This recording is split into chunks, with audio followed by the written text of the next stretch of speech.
સાબરકાંઠા જિલ્લાના પ્રાંતિજ સહિત ગ્રામ્ય વિસ્તારમાં સવારથી જ વરસાદી ઝાપટા પડતા ધરતીપુત્રો સહિત નગરજનોમાં ખુશીનો માહોલ જોવા મળ્યો છે. મળતી માહિતી અનુસાર પ્રાંતિજ સહિત તાલુકામાં સવારથી જ ગાજવીજ સાથે વરસાદી ઝાપટા પડતા ધરતીપુત્રો સહિત નગરજનોમાં ખુશીનો માહોલ જોવા મળી રહ્યો હતો.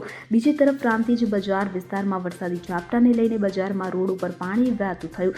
પ્રાંતિજમાં નીચાણવાળા વિસ્તારમાં વરસાદી પાણી ભરાયા હતા. આમ હનુમાન મંદિર ખાતે દર વર્ષની જેમ મંદિર સંકુલમાં વરસાદી પાણી ભરાવાનો સિલસિલો યથાવત જોવા મળ્યો હતો. સ્થાનિકોનું કહેવું છે કે પ્રાંતિજ પાલિકા દ્વારા કાયમી ધોરણે ઉકેલ ન લાવતા માત્ર અડધા ઇંચ વરસાદમાં પણ હનુમાન મંદિરમાં પાણી ભરાઈ જાય છે. ત્યારે હનુમાન મંદિરમાં વરસાદી પાણી ભરાતા ધર્મપ્રેમી લોકોમાં પ્રાંતિજ પાલિકા સામે રોષ જોવા મળી રહ્યો છે. તેમજ પ્રાંતિજ સહિત પ્રાંતિજના પોગલુ, પિલુન્દ્રા, વડરાડ, બાકલપુર અને કમાલપુર સહિતના પંથકમાં વરસાદી ઝાપટા થતા વરસાદી માહોલ જામ્યો હતો. જેને લઈને હાલ તો પ્રાંતિજ સહિત પંથકમાં ડાંગરનો પાક વાવણી કરતા ખેડૂતો આનંદિત થયા હતા. જ્યારે ખેતીલાયક વરસાદ થતા ખેડૂતોમાં ખુશીનો માહોલ જોવા મળ્યો હતો.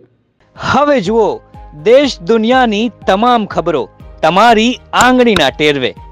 ઉઠાવો મોબાઈલ અને Google Play Store પરથી ડાઉનલોડ કરો અમારી CN24 ન્યૂઝ મોબાઈલ એપ.